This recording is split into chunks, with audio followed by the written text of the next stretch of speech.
This creepypasta is called Happy Moments.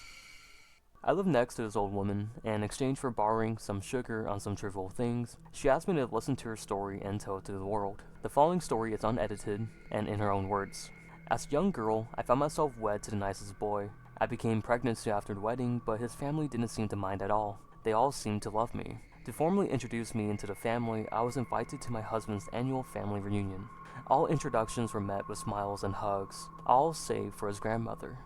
She looked at me with some kind of knowing fear, almost like something bad would happen to me. She never spoke to me though, so I simply went along with spoke to the others, not giving the old woman another thought. The following months were supposedly uneventful though, until the day the power went out around 8 p.m. and I was alone in the house, so it was my duty to go and check the breakers. I stepped into the basement with a trusty flashlight, but soon found I didn't need it. But something was there with me. It sought me out. This creature, if that is what it was, spoke to me. Will your husband die, or will you go back in time to relive your happy moments? I thought this was a trivial question, and replied with going back in time. I didn't wish for my husband to die. The part about the happy moments sounded pretty good as well though. Before I could blink, I suddenly found myself in the old park. It had been destroyed when I was 3, so I knew I had been sent back. Without a way back to my own time, I was left to have my child and be a single mother. Time passed, and eventually I grew old and lived quiet, and I lived alone. It was a surprise to see that I had been invited to that year's family reunion, as I never got an invitation, but I was glad for it. The day of the reunion, I was just about the first person at the place. Everyone was coming up, my daughter, her husband,